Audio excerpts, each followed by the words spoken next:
Let's get right into it. Number 10, stop trying so hard. You know what's genuinely repulsive? Desperation with a side of cologne that costs more than your rent. There's this psychological phenomenon called effort justification, where people assume that if you're trying really hard to impress them, it's because you have to compensate for something. Your brain is essentially a conspiracy theorist that thinks excessive effort equals hidden defects. Scientists have found that people can detect genuine confidence within literally 3 seconds of interaction. 3 seconds! That's faster than most people can open a bag of chips without making it look like a murder scene. The paradox is brutal. The more you care about being attractive, the less attractive you become. It's like your desperation has its own pheromone, and it smells like Axe body spray mixed with insecurity. Basically, attraction works best when you're too busy being interested in literally anything else to perform for an audience. Number 9, fix your posture. Yes, really. Picture this, someone shuffling into a room looking like a question mark that learned to walk. Now picture someone walking in like they're about to negotiate a peace treaty. The difference? About 3 inches of spinal alignment and 70% more perceived competence. Here's where it gets weird. Other people's brains process your posture before they process your face. Studies using eye tracking technology show that humans assess body language in the first 17 milliseconds of seeing someone. Your slouch is introducing you before your smile gets a chance.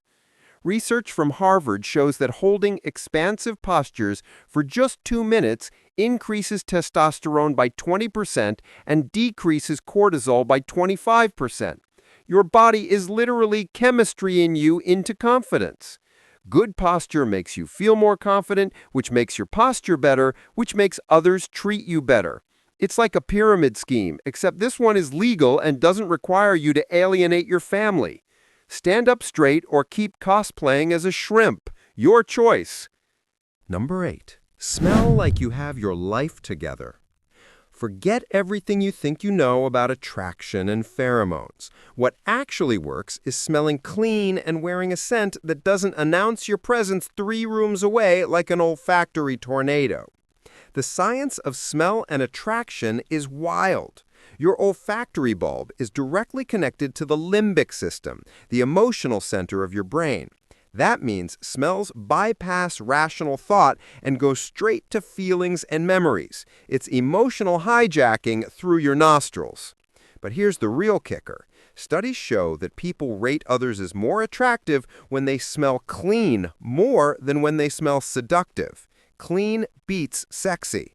It's because the absence of bad smell is actually more powerful than the presence of good smell.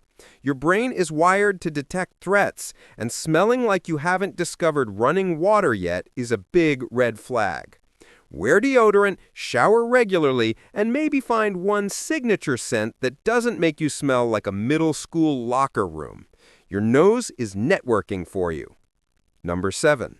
Learn to listen like you're being paid for it.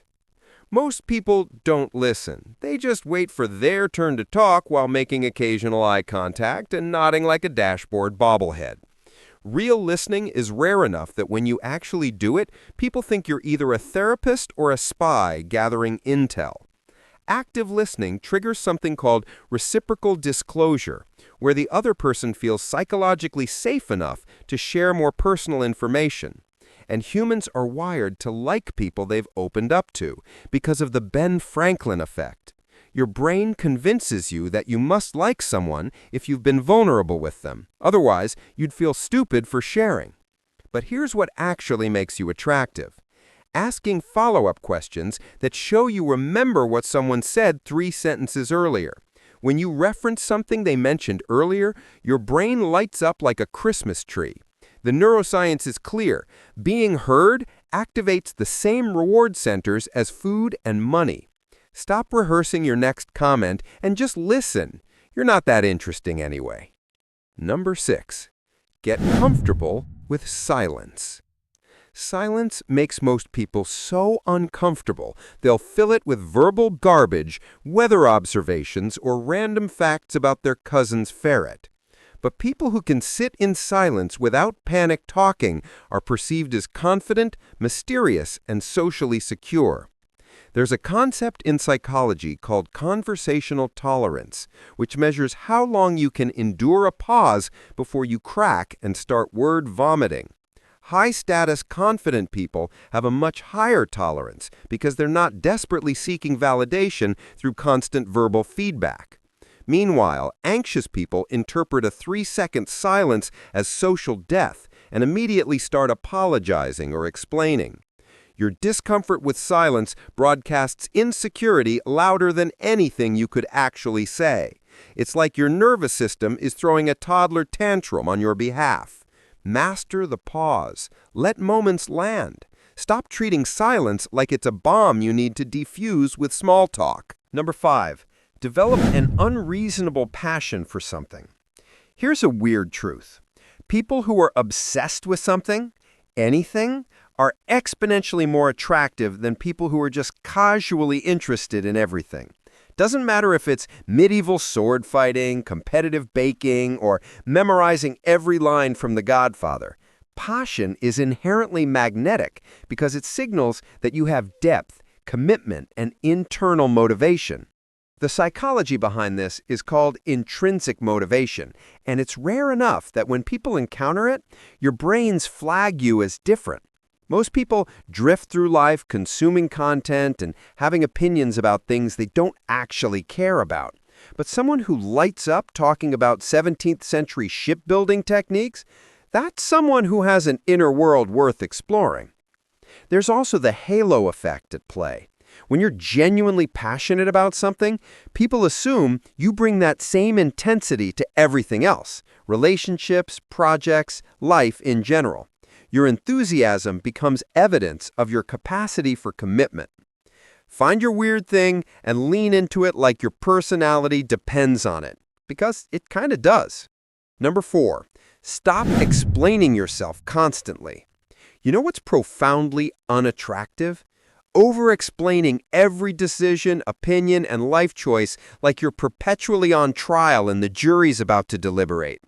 Confident people state things and then move on. Insecure people state things, then spend the next 5 minutes justifying why they said it. This comes from something called approval-seeking behavior, and it's exhausting for everyone involved. When you constantly explain yourself, you're essentially asking permission to exist from every person in the room. Psychologically, over-explaining makes people doubt you more, not less. When someone goes on and on justifying a simple choice, others start thinking, wait, why are they so defensive? What are they hiding? Your excessive explanation creates suspicion where none existed. Attractive people say, I don't like pineapple on pizza, and that's the end of it. Unattractive people say, I don't like pineapple on pizza, not that there's anything wrong with it. I mean, people can like what they want. It's just a personal preference. Make your statement, trust it, move on. You're not writing a dissertation. Number 3, smile like you know something everyone else doesn't. Not the fake customer service smile, not the nervous please don't hurt me smile, the slight knowing smile that suggests you're in on a joke the universe is telling. Facial expressions are contagious because of mirror neurons, brain cells that make you unconsciously mimic the emotions you see in others. When you smile genuinely, you're literally making other people's brains feel good by proxy. It's emotional manipulation, but the legal kind. Studies on attraction consistently show that people who smile moderately are rated as more attractive than people who never smile or people who smile constantly. The constant smilers look manic. The never smilers look like they're plotting something. The moderate smilers look like they're actually having a good time being themselves. There's also the reward uncertainty principle at play. If you smile all the time, your smile becomes meaningless. But if you smile selectively and genuinely, each smile becomes a reward that people subconsciously work to earn. Smile like you know where the bodies are buried, but you're too classy to tell. Number 2, master the eyebrow flash. There's this bizarre little gesture humans do that most people don't even realize they're doing. It's called the eyebrow flash, and it's basically universal sign language for, I acknowledge your existence and I'm not a serial killer. You raise your eyebrows for about a sixth of a second when you first see someone. Anthropologists have documented this across every culture studied, from Manhattan to remote Amazonian tribes. But here's the catch. People who don't do the eyebrow flash are perceived as untrustworthy, cold, or socially incompetent. You're being judged for a facial movement that lasts less time than a sneeze. The eyebrow flash signals safe to approach, while no eyebrow movement signals I might sell your organs on the dark web. Your face is either rolling out the welcome mat or slamming the door before the interaction even starts. Your eyebrows have been doing PR for your face this whole time, and you didn't even know it. Number 1. Act like you've already decided you're enough. This is it, the nuclear option of attractiveness that makes everything else on this list work. It's the quiet, unshakable assumption that you're fundamentally adequate exactly as you are right now, and other people's opinions are interesting data points, but not verdicts on your worth. This isn't arrogance. Arrogance is overcompensation. It's screaming, I'm valuable, because you're terrified no one will notice. This is different. This is the internal assumption that you don't need to prove anything because you've already accepted the evidence. The psychology here is profound. When you stop seeking external validation, you stop broadcasting neediness. And humans are biologically wired to move toward confidence and away from neediness because neediness signals instability.